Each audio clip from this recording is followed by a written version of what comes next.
Okay, now we are going to discuss dimensions. तो इस topic में हम जानेंगे कि डायमेंशंस क्या होती हैं। तो सबसे पहले हमें समझना है कि डायमेंशंस हैं क्या। तो पहले हम डिफिनेशन की बात करेंगे। डायमेंशंस क्या होती है। बेसिकली हम इसे डिफाइन करते हैं। Dimensions of a physical quantity और exponent to which the fundamental quantity must be raised to represent that quantity completely. तो हम क्या कह सकते हैं कि एक डायमेंशन क्या होता है। डायमेंशन आर द पावर और the exponent to which the fundamental quantities must be raised to represent that quantity completely. अब एक एग्जांपल लेके चलते हैं। जैसे हमें डायमेंशन किसी फिजिकल क्वांटिटी जैसे डेंसिटी की बतानी है, तो हमें पता है कि density is equal to mass upon volume होता है।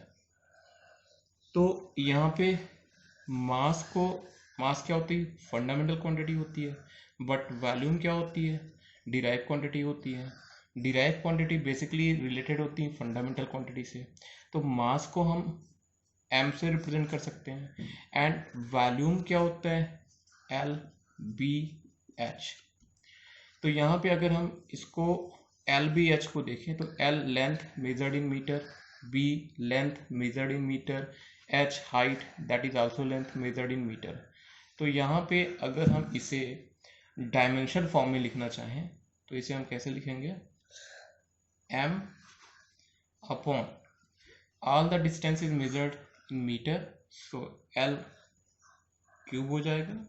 और यहाँ पे डायमेंशन क्या हो जाएगी डेंसिटी की, ML पावर -3। सो अब हम कहें कि what is the dimension in the density. Density में डायमेंशन क्या है, तो डेंसिटी में m की पावर क्या है, 1 है, और l की पावर क्या है, -3 है। तो यहाँ पे डायमेंशन क्या हो गई डेंसिटी की, मास की डायमेंशन 1 हो गई और डेंसिटी की डायमेंशन -3। तो 1 एंड -3 क्या हो गया, dimension. Now we are going to find out the formula or the dimension of some physical derived quantity. अब डिराइव क्वांटिटीज़ हैं तो उनका हम फॉर्मूला, डायमेंशनल फार्मूला कैसे निकालते हैं, बहुत आसान होता है। इसे डायमेंशन लर्न करने की जरूरत नहीं होती है। जस्ट अगर आपको फार्मूला पता है तो फार्मूले के बेसिस पे हम डायमेंशन रख के निकाल सकते हैं। फॉर एग्जांपल अगर मैं बात करूं यहाँ पे, सबसे पहले अगर हम एरिया निकालें कि एरिया की डायमेंशन क्या होती है, तो हमें पता है कि area is given as the product of length into breadth. तो लेंथ को मेजर करते हैं मीटर में, तो यहाँ पे हम लेंथ के लिए क्या यूज करेंगे, फंडामेंटल यूनिट के टर्म्स में कैपिटल L।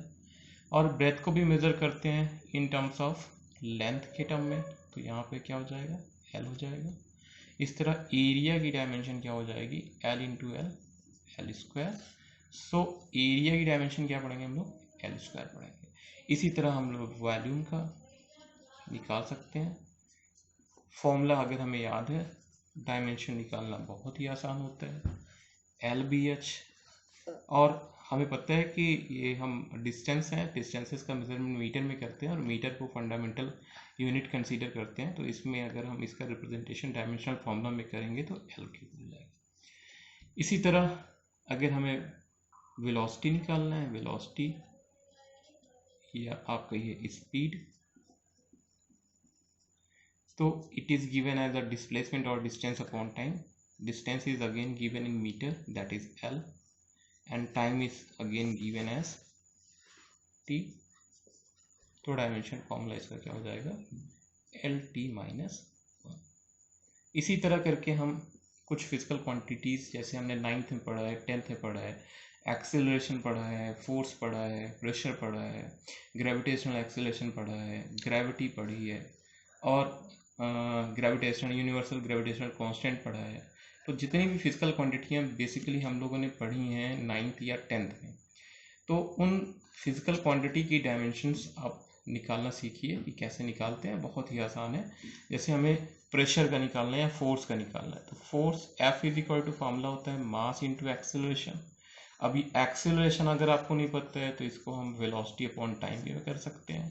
तो यहाँ पे वेलोसिटी की डायमेंशन रखिए, मास की डायमेंशन रखिए, टाइम की डायमेंशन रखिए, और इस तरह से हम लोग क्या कर देंगे, फोर्स की डायमेंशन को आसानी से निकाल सकते हैं। तो डायमेंशन याद करने की बिल्कुल ज़रूरत नहीं है, just remember the formula of the physical quantity, how they are related to each other, and easily we can find out the dimension formula of the any one of the physical quantity easily. अब dimension जब हम लोग पढ़ चुके हैं तो basically हमें ये समझना है कि डायमेंशन का हम लोग यूज कहाँ पे करेंगे। तो फिजिक्स में एप्लीकेशन ऑफ डायमेंशन में हमें समझना पड़ेगा कि यहाँ पे 3 तरह की एप्लीकेशन होती है। पहली एप्लीकेशन होती है कि किसी भी गिवन फॉर्मूले के जितने भी फॉर्मूले डिराइव हुए हैं, if we wish to find out whether it is given right और wrong, then we have to just play the dimension formula in the given equation that we know, and for the correctness of the formula we have to put the dimension formula in the left hand side and the right hand side of the equation. If the left hand side and right hand side formula correlate each other, or that's come equal to each other, or dimensionally they are equal to each other, we say that the given formula is right. So first application to check the correctness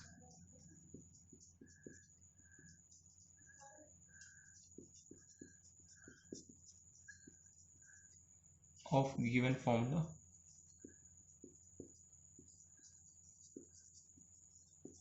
अब इसी में क्या कर सकते हैं, किसी भी unknown physical quantity की डायमेंशन भी हम लोग पता करेंगे, इसे हम न्यूमेरिकल में भी बताएंगे आपको।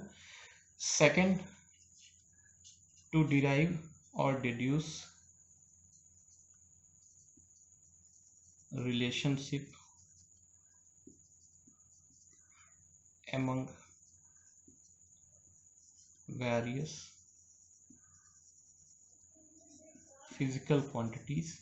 अब फिजिकल क्वांटिटी कैसे एक दूसरे पर डिपेंड करती हैं और उसे पता करके उनके बीच में एक फॉर्मूला इस्टेब्लिश करना। जैसे हमें पता है T is equal to 2π√L/g होता है। तो यहाँ पे T is the time period, L is the length of the string and G the gravitational acceleration. तो ये हमें बताइए। And third is to convert one system of unit to another system of unit. तो यहाँ पे क्या करेंगे, convert करेंगे, convert one system of unit to another. तो बेसिकली ये 3 एप्लीकेशन है जिसको हम लोग क्या करेंगे, सॉल्व करेंगे, पता करेंगे, और यही क्या है बेसिकली डायमेंशंस की एप्लीकेशन है। अब इसको हम लोग 1 बाय 1 सीखेंगे। इससे सबसे पहले हम चलते हैं बताने आपको कि किसी भी गिवन इक्वेशन को चेक करना कि वो सही दिया गया है या गलत दिया गया है। इसके बाद फिर दूसरा और तीसरा। ओके, अब 1 बाय 1 करके हम लोग क्या करेंगे, डायमेंशंस की एप्लीकेशन को पता करेंगे और फाइंड आउट करेंगे। तो पहली एप्लीकेशन थी हमारी to check the correctness of the given formula. तो हम एक फेमस फॉर्मूला लेके चलते हैं, E is equal to mc²। सभी ने पढ़ा है इसको, और वर्ल्ड का सबसे फेमस फॉर्मूला है। इसको आइंस्टाइन ने डेवलप किया था। It is basically use in the classical mechanics in the terms of relativity. अब यहाँ पे E टर्म जो होता है वो एनर्जी के लिए होता है, m is the mass and c is the speed of light. अब इसे हमें चेक करना है कि सही है या नहीं सही है। तो इसको हम क्या करेंगे, डायमेंशंस की एप्लीकेशन से इसको रख के पता करने की कोशिश करेंगे कि लेफ्ट हैंड साइड की इक्वेशंस जो है वो राइट हैंड साइड को सेटिस्फाई कर रही है या नहीं कर रही है। तो बेटा देखो, यहाँ E क्या होता है, एनर्जी होता है। अब आप कहोगे एनर्जी की डायमेंशन हमें तो याद नहीं है। तो अगर आपको एनर्जी की डायमेंशन नहीं पता है तो आपको पता है कि एनर्जी और वर्क की यूनिट क्या होती है, सेम होती है। तो when if two physical quantities have same unit, then dimension of the both physical quantity will also exactly to equal each other। अगर हम एनर्जी को वर्क के फॉर्म में लिखें तो वर्क होता है हमारा W, और W बराबर क्या होता है, पढ़ा है आपने, फोर्स इनटू डिस्प्लेसमेंट। अब आप कहो कि भैया हमको तो फोर्स की भी पता नहीं डायमेंशन, तो फोर्स की नहीं पता तो और आसान कर लेते हैं, फोर्स का भी फॉर्मूला पढ़ा है हमने, mass into acceleration into displacement. अब अगर आप कहते हो हमको एक्सीलरेशन की भी नहीं पता है, चलो और आसान कर लेते हैं, m acceleration that is velocity upon time into s. अब अगर आपको वेलोसिटी की भी नहीं पता है तो इसको और भी चेंज कर सकते हैं, velocity is equal to displacement upon time. तो वेलोसिटी की कर लिया हमने, डिस्प्लेसमेंट अपॉन टाइम किया, तो टाइम ऑलरेडी एक यहाँ पे है तो ये टी स्क्वायर हो गया, और यहाँ पे एस है तो ये हो गया S square, S is the distance. तो अब यहाँ पे इसकी डायमेंशन क्या हो जाएगी, M S square T square. तो इसकी डायमेंशन क्या है, M that is mass, S square distance square L square, and T square T minus two. तो what is the dimension of energy, M L square T minus two. अब इसको हमको dimensionally check करना है कि इसके बराबर है या नहीं है, एम सी स्क्वायर। तो लेफ्ट हैंड साइड की डायमेंशन क्या आ गई, M L square T minus two आ गई। अब यहाँ पे देखिए ये क्या है, मास है, तो मास की डायमेंशन आपको पता है, फंडामेंटल यूनिट एम होती है, और C square speed of light, light speed L T minus one, अभी अभी पता है, स्क्वायर है तो यहाँ पे क्या हो जाएगा, इसका स्क्वायर करेंगे L square T minus two. तो यहाँ पे आप देखें अगर, clearly we can say that dimension of left hand side is equal to dimension of right hand side. So this is the first dimension application in which we can easily prove that equation is right or wrong. तो अभी क्या लग रहा है, Einstein ने गलत तो दिया नहीं था, सही दिया था, और डायमेंशनली भी हम लोगों ने इसको चेक कर लिया। अब हम लोग बात करेंगे इसकी दूसरी एप्लीकेशन। नाउ अब सेकेंड एप्लीकेशन में चलते हैं। अब परेशान मत होइएगा, आप लोग को वन बाय वन करके पहले समझा देते हैं, फिर बहुत सारे इसके हम लोग न्यूमेरिकल भी लगाएंगे। सेकेंड एप्लीकेशन है to convert one system of unit to another. Suppose that अगर हमको बदलना है न्यूटन को डाइन, आप लोगों ने सभी ने 9th में पढ़ा था, 1 न्यूटन इज इक्वल टू होता है 10⁵ डाइन। अब इसको हमको कन्वर्ट करके दिखाना है कि कैसे होता है। ये तो बेसिकली फॉर्मूले में रख के करोगे तो आ जाएगा, लेकिन इसको आपको डायमेंशनली इसको सही करना है। तो सबसे पहले इसको बड़ा ध्यान से देखिएगा, न्यूटन एंड डाइन। न्यूटन हमारा एमके सिस्टम का है और डाइन हमारा सीरियल सिस्टम का है। तो इनडायरेक्टली ये हमसे कह रहा है कि हमको एमके सिस्टम से सीरियल सिस्टम में कन्वर्ट करना है। इसके लिए बहुत छोटा सा कॉन्सेप्ट है कि सबसे पहले हमें पता होना चाहिए न्यूटन क्या है। Newton is the unit of force, and what is the dimension of force, force की डायमेंशन क्या होती है, M L T minus two. यहाँ पे डायमेंशन ऑफ एम क्या है, हम इसको ए से लिखते हैं, इज इक्वल टू 1 है। Dimension of B that is L की पावर बी, ये कितना है, 1 है। And dimension of C that is T की पावर -2, तो सी की वैल्यू है -2। अब हम कन्वर्ट करने चल रहे हैं क्या, one system of unit to another. तो यहाँ पे हम लिखेंगे N2 is equal to N1, M1 mass in the first unit of system that is needed to convert into second unit of system, M2 power A, L1 length in the first unit of system, L2 is the length in the second unit of system, power B, and T1 upon T2 power C. अब देखिए M1, L1, T1 is the are the masses, length and time given in the first unit of system. तो first unit of system में है ना 1 Newton है, तो N1 क्या है, numerical unit given in 1 unit of system that is 1। मास, मास देखिए MKS में है, मास इज इन किलोग्राम, तो ऊपर हम लिख देंगे क्या, किलोग्राम। तो यहाँ पे आपने लिखा था N2 is equal to N1 M1 upon M2 power A, L1 upon L2 power B, T1 upon T2 power C। अब हम लोग mass, length, time MK system का रखते हैं, न्यूमेरिकल वैल्यू n1 1 है, mass in the first unit of system MKS metre kilogram second, तो mass kilogram में, convert किस में करना है, ग्राम में। ए की वैल्यू कितनी थी, 1 थी। L1 length in the first unit of system given in length MKS metre, convert करना है किसमें, सेंटीमीटर में। पावर B की वैल्यू कितनी थी, 1। T1 and T2 in the both second, but power C is there -2. Now to cancel out each other we have to equalize kilogram into gram or gram into kilogram.